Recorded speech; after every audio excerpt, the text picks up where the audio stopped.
Maman, je suis prête. Je vais à la gare. Donne-moi l'argent, je vais partir. Je ne veux pas rater le car. Ah ma fille, on dirait tu es pressée de quitter ce village-là. Hein? Fais doucement un peu, non? Ma fille, toi et moi avons longuement parlé. On dit dans mon village natal, que si un enfant veut mettre en pratique les conseils, il suffit de lui parler une fois seulement. Séphora, je t'ai éduquée dans les voies du Seigneur, et je crois que tu as assez de bagages spirituels pour vivre une vie correcte en ville là-bas. Tu sais que ton père n'est plus, et c'est moi ta mère malade qui m'occupe de toi. Tu sais comment j'ai fait pour subvenir à tes besoins jusque-là. Et tu sais quel sacrifice je m'apprête à faire pour que tu aies ton diplôme universitaire. Donc ne me déçois pas. Ne va pas en ville là-bas, faire les choses des filles de la ville. Si tu ne sais pas où tu vas, sache au moins d'où tu viens. Ma fille, affaire de garçon là, je ne veux pas. Tu t'en vas pour étudier et non avoir des copains. Concentre-toi sur tes études. Et Dieu qui est dans les cieux se chargera du reste. Je compte sur toi, Séphora. Ne verse pas mon visage par terre. Ne donne pas raison à ta famille paternelle, toi-même tu sais ce qu'on a vécu avec ceux-là, après la mort de ton père. Ah maman, tu me répètes ces conseils-là chaque jour. J'ai bien entendu. Maintenant donne l'argent, je vais partir. Façon tu as commencé là, c'est pour me faire rater mon car. En tout cas, j'ai fini de parler. Viens, on va prier avant que tu ne partes. Maman Sarah était une veuve fervente, dont le mari avait tragiquement perdu la vie dans un accident de la route. Seule avec sa fille de 12 ans, elles se retrouvèrent à la rue, car la belle famille avait pris possession de tous les biens de son mari. Elle n'eut d'autre choix que de retourner au village avec sa fille. Depuis 10 ans, elle s'efforce d'élever sa fille seule en vendant des légumes, dans le but de lui offrir une éducation de qualité pour garantir son avenir. Séphora venait d'obtenir son baccalauréat et devait maintenant poursuivre ses études à l'université de la ville. Déterminée à voir sa fille réussir, maman Sarah a fait de nombreux sacrifices pour lui permettre de partir en ville. Ce matin-là, Séphora monta dans le car en direction de la ville. Oui maman, je suis assidue au cours et je comprends bien mes leçons. Oui, j'ai trouvé une église dans le quartier et j'y vais chaque dimanche. Je vais t'envoyer le numéro du pasteur après.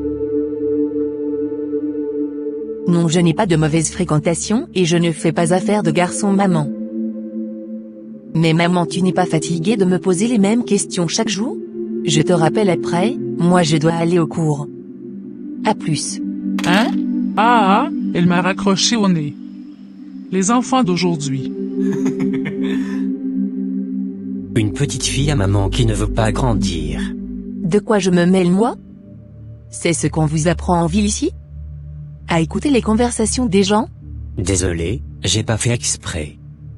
Je m'appelle Valentin, étudiant en première année en génie civil. C'est quoi ton nom, belle demoiselle? Je m'appelle Séphora. Je viens d'arriver dans cette université et je suis en première année de comptabilité. Je comprends maintenant pourquoi le département comptabilité est très rayonnant depuis un moment. Séphora, ta beauté est époustouflante. Je t'invite ce soir à prendre un pot avec moi. Est-ce que je peux avoir ton numéro, ma beauté? S'il te plaît, ne dis pas non. D'accord, il n'y a pas de souci. Yes. C'est comme cela, une idylle fut née entre les deux jeunes. Séphora, qui jusqu'ici, s'était réservée de tout ce qui avait rapport avec les hommes, vivait désormais un amour fou avec Valentin. Les conseils de sa mère, et sa crainte de Dieu, elle les mit au placard pour le moment. Ils étaient ensemble chaque jour, et leur relation commençait à susciter la jalousie dans les cœurs des gens. Une année plus tard, ensemble ils validèrent leur examen, et passent en année supérieure. Ah chérie, je devais passer chez toi aujourd'hui, non? Tu fais quoi ici? J'ai des problèmes, Séphora. Je suis vraiment dans le pain. Raconte-moi ce qui ne va pas, Valentin. Je t'avais raconté que ma mère avait fait une crise cardiaque pendant les vacances, n'est-ce pas? Oui. Qu'est-ce qu'il ne va pas avec elle? Eh bien, le peu d'argent que mon père avait, il a dépensé pour ses soins. Actuellement, il n'a plus rien. En plus, il est à la retraite. Il m'a annoncé ce matin qu'il ne pourra plus s'occuper de moi. Je suis obligé d'arrêter l'école, chérie. Je dois chercher un job qui me permettra de m'occuper et de soutenir un peu mon père dans les charges. Oh Valentin. Qu'est-ce que tu me dis comme ça? Non, tu es trop intelligent pour arrêter l'école. Je n'ai pas le choix, bébé. Je n'ai aussi personne qui pourra m'aider. Ce n'est pas bien grave. Je pourrai continuer les études après. J'ai peut-être une solution, mais je ne sais pas si cela va te plaire. Laquelle? Déjà, je propose que tu viennes habiter avec moi pour réduire les charges de logement.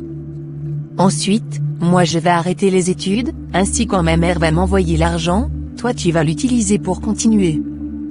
Quand tu vas finir, et tu auras un bon travail, tu pourras payer mes études pour moi. C'est toi l'homme chéri, je veux que tu aies un bon travail. Mais c'est fou comme proposition, Sephora. Non, je ne peux pas accepter que tu fasses ce sacrifice pour moi. Je le fais de bon cœur chéri. Ne t'inquiète pas. En plus, ma maman ne saura rien. S'il te plaît, ne refuse pas. Laisse-moi te démontrer mon amour. C'est vraiment touchant ce gros sacrifice que tu veux faire pour moi.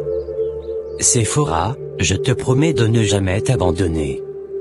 Mes premiers mois de salaire serviront à payer tes études et à t'épouser. Tu es une perle très rare, mon amour. Je te serai reconnaissant à vie pour ce merveilleux cadeau que tu viens de me faire. Amen, amen. Ah chérie, tu es là? On peut parler? Oui. Mais s'il te plaît, il faut faire vite, je veux suivre mon match. Chérie, ça fait maintenant 2 ans que tu travailles et tu occupes un très bon poste dans ta société. Mais chaque fois que je te parle de reprendre mes études, tu me sors toujours des excuses. Alors que tu as assez de moyens, chérie. C'était notre deal, que je puisse continuer après l'obtention de ton travail. Tu sais comment c'est difficile de trouver du travail sans diplôme. Mais attends, de quoi me parles-tu là? De quel deal tu fais allusion? Est-ce qu'il te manque quelque chose dans cette maison? Non chérie, mais... Et pourquoi veux-tu continuer les études? Pardon, je n'ai rien à foutre de tout ça. Et c'est la dernière fois tu essayes de me faire du chantage. Parce que tu m'as un peu soutenu par le passé, c'est fini, tu veux en faire tout un problème. Excuse-moi chérie. Ne te fâche pas. Est-ce que tu vas toujours aller voir ma mère au village la semaine prochaine? Chérie, il faut au moins qu'on fasse le mariage coutumier avant qu'elle ne découvre que je vis avec un homme qui ne m'a pas épousée. Elle est tellement accentuée sur la sanctification. Ça aussi on verra bien.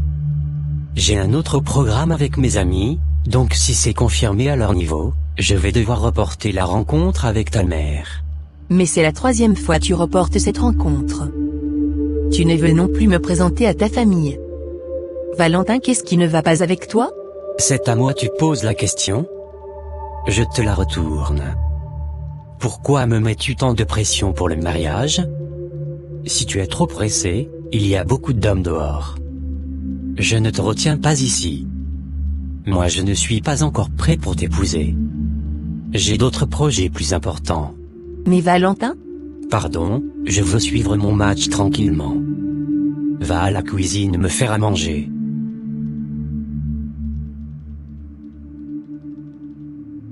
Allô ma fille. Comment vas-tu? Je suis à la gare. S'il te plaît, viens me chercher. Quoi maman? Tu es à quelle gare? Je te dis que je suis à la gare de la ville. Pardon, viens vite me chercher, Soleil veut me finir.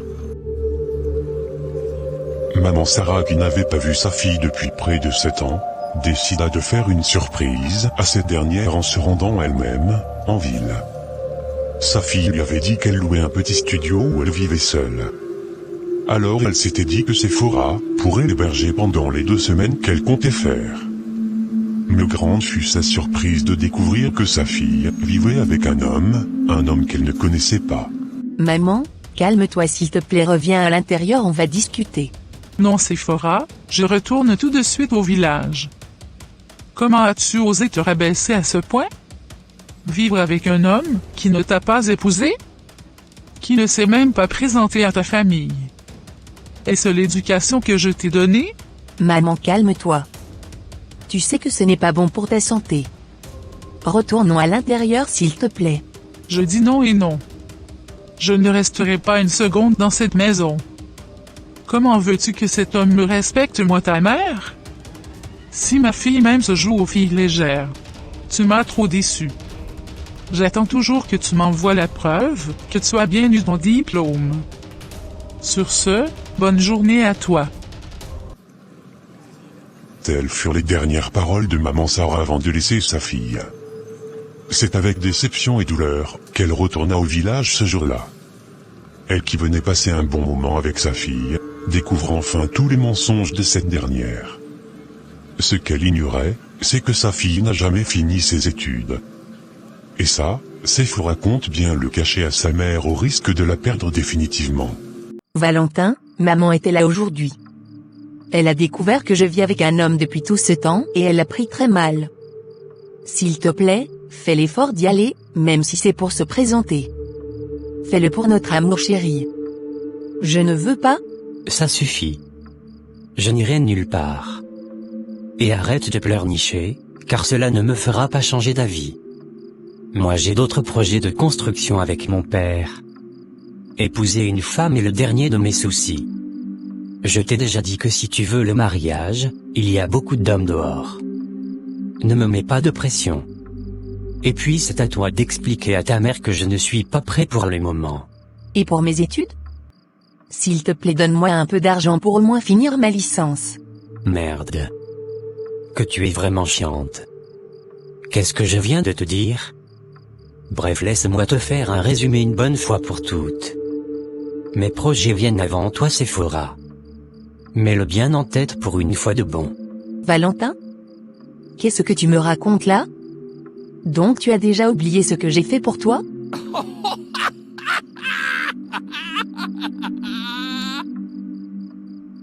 Je ne t'ai pas obligé de le faire. Maintenant quitte devant moi. Oui papa, j'ai fait le virement de 2 millions sur ton compte. Tu peux aller faire le retrait. D'accord fiston. Je vais superviser les travaux. Mais je ne t'appelais pas que pour Saint-Valentin.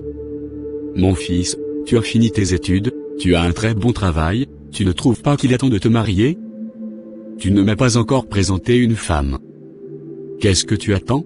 Papa, j'ai pas la tête à ça pour le moment. En tout cas, moi j'ai la tête à ça en ce moment. Te souviens-tu de Mélissa, la fille de mon ami architecte là? Eh bien, elle est revenue des États-Unis. Tu peux tenter ta chance fiston. Je sais que tu avais un faible pour cette fille. Et ne me dis pas le contraire. Cette fille-là est devenue une bombe. Si je n'étais pas marié et aussi vieux, j'allais tirer sur ça. Ah bon? Mélissa est au pays? C'est bien, mais je ne suis plus intéressé par elle, papa. Donc oublie. Ne reste pas là à faire le gavou fiston. Je te dis qu'elle est devenue une bombe. En tout cas, je lui ai déjà donné ton numéro. Mais papa, pourquoi tu es comme ça même? Tu donnes mon numéro aux gens sans mon accord? Que tu as qui? Es-tu le président pour qu'on ne donne pas ton numéro? En tout cas moi j'ai déjà donné. Si tu veux, ne décroche pas quand elle va t'appeler. Sur ce, bonne journée monsieur le président des célibataires. Quelques jours plus tard, Valentin reçoit l'appel de Mélissa. Entendre la voix de cette dernière réveilla en lui une sensation qu'il avait enterrée depuis le jour que cette fille l'avait refoulée. Serait-il toujours amoureux d'elle? Non, ce n'est pas possible, se disait-il. Il accepta quand même l'invitation de Mélissa, en espérant lui faire comprendre qu'il n'était plus intéressé par elle et qu'il avait une femme dans sa vie. Ah Mélissa. Mais ça fait très longtemps, hein. 9 ans c'est ça? Oui, ça fait 9 ans. Alors tu deviens quoi? Je suis là-haut. Pas grand-chose à dire sur moi. Raconte-moi un peu ta vie aux États-Unis. Toujours égal à toi-même. Moins bavard. En tout cas, j'ai eu mon master en architecture et je suis revenu au pays pour bosser avec mon père. Je suis encore célibataire et toi? Une belle fille comme ça est célibataire? Moi de même, je suis sans engagement. Je cherche toujours. Venait-il de dire. Leurs discussions se poursuivirent jusqu'à tard dans la nuit. Ce soir-là, Valentin comprit qu'il avait toujours des sentiments pour Mélissa. Les semaines passèrent, et il passait plus de temps avec elle. Désormais, ils étaient tous les deux amoureux, et Valentin prévoyait aller demander sa main auprès de ses parents. Séphora, qui était désormais négligée, sentit que Valentin lui échappait. Il rentrait tardivement et découchait même souvent. Oui, allô? Maman, comment vas-tu? Enfin, tu m'appelles. Je t'appelle depuis que tu as quitté chez moi, tu ne décroches pas.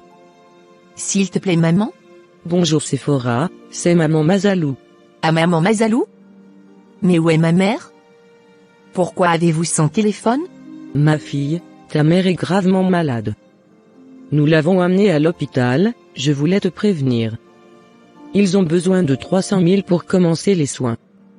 Nous avons pu avoir la moitié de l'argent ici au village, mais s'il te plaît, si tu peux nous envoyer l'autre moitié, le plus rapidement possible, ce serait bon.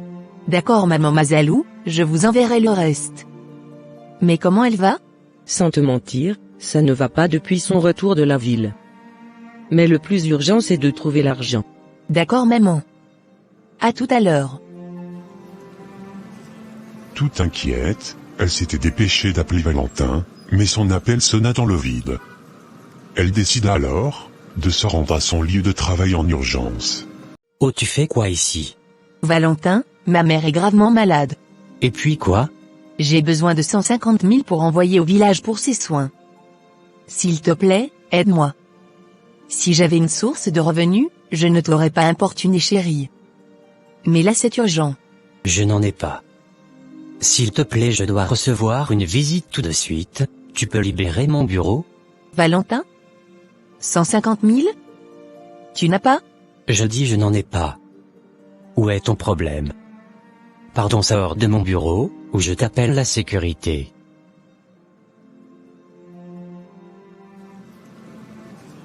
Toutes déçues, elles sortirent du bureau. Elle essaya de rappeler maman Mazalou pour lui expliquer la situation. Maman Mazalou décida de faire le nécessaire pour trouver la somme restante pour les soins de sa mère, même si elle ne lui promettait rien. Comment va la femme de mes rêves? Très bien, mon amour. À part le fait que je sois un peu stressée pour notre mariage, dans 3 jours. Ne sois pas stressé, bébé. Tout ira bien pour nous. Franchement, je suis très heureux de devenir ton futur époux. J'ai tellement hâte que samedi arrive. Moi aussi, chérie. J'ai très hâte de t'appartenir. J'espère que tu n'as pas oublié de m'envoyer le reste de l'argent pour la chaussure que j'ai commandée d'Italien. Oh chips. J'ai oublié. Je te fais le dépôt tout de suite. C'est 500 000, n'est-ce pas? Oui, c'est ça. Envoie vite, s'il te plaît. La commande arrive demain matin. Comment je vais faire pour envoyer l'argent à maman Mazalou? Ils n'ont pas pu trouver l'argent restant. Depuis, j'évite de prendre ses appels. Valentin aussi a refusé de m'aider. Ô Seigneur, viens à mon secours. Ah, depuis je sonne là, tu n'entends pas? Excusez-moi, voisine, j'étais loin dans mes pensées. Il faut que tu me suives maintenant. On n'a pas de temps à perdre. Et on va où ça? J'ai été recrutée comme hôtesse à un mariage. C'est sur les lieux, je vois votre mari, bof monsieur Valentin rentrer comme le marié. J'ai cru que vous étiez la mariée quand bim, c'est une autre femme qui rentre dans la salle comme reine du jour. J'ai dû prendre un taxi rapidement, pour venir vous chercher et pour que vous puissiez voir cela de vos propres yeux.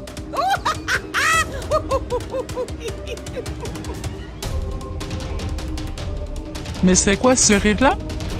Est-ce que ça va, voisine? Allons-y. Mais je suis sûre que tout est trompé. Ensemble, ils montèrent dans le taxi, qui attendait déjà en bas. Sur le chemin, des sensations de doute et d'amertume animaient Séphora. Jusque-là, elle ne croyait pas à ce que sa voisine venait de lui dire. Elle lui prouverait sur les lieux qu'elle s'était trompée. Valentin son Valentin ne pourrait jamais lui faire cela. Non jamais. Arrivés sur les lieux, elles descendirent du taxi et s'avancèrent en courant vers la salle de réception. Effectivement, il y avait une célébration de mariage. Quelle ne fut la grande surprise de Séphora en rentrant dans la salle. Il s'en y fallut de peu, pour que son cœur ne lâche. Elle s'avança en courant au milieu de la foule, sans faire attention à sa voisine, qui lui demandait de se calmer.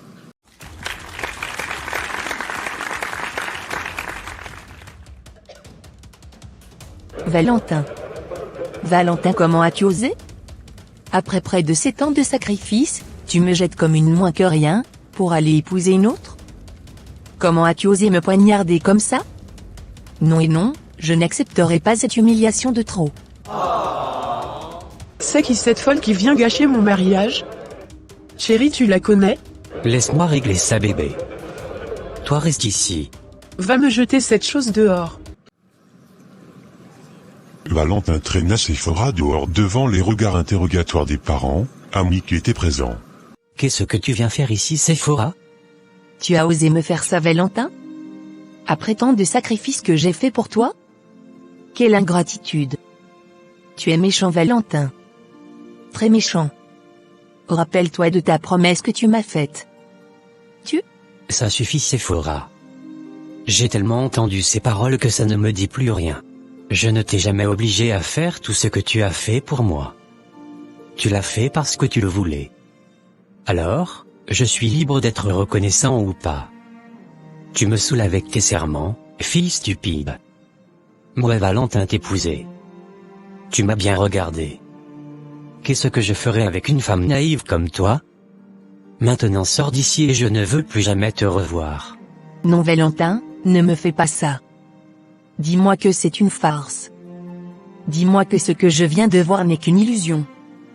Dis-moi que tu n'es pas le marié. Je t'aime tant, Valentin. Souviens-toi de ces bons moments passés à la fac. Dis quelque chose, mon chéri.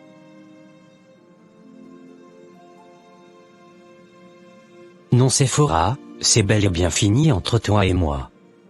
Et ce que tu viens de voir est bien réel. Je suis un homme marié appartenant à une autre désormais.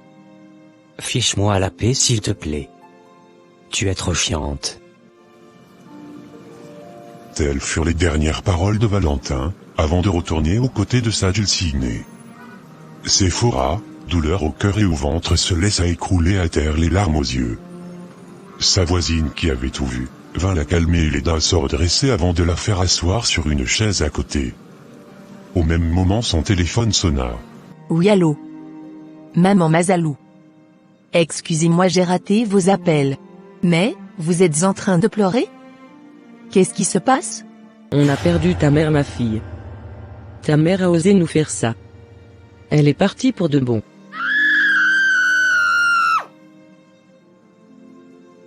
Non, maman, tu n'as pas osé me faire ça. Non. Qu'est-ce que j'ai fait? Si je n'avais pas sacrifié autant pour un homme, je n'allais jamais manquer d'argent pour te soigner. Je comprends aujourd'hui tes conseils, maman. Pardonne-moi pour tout le tort que j'ai pu te causer. Si c'est à cause de mes erreurs que tu es parti, tu as raison, s'il te plaît, reviens. Reviens, maman, je ne recommencerai plus. Ne m'abandonne pas. Oh mon Dieu, si je savais. Séphora, qui avait choisi d'ignorer les conseils de sa mère, en subit les conséquences aujourd'hui.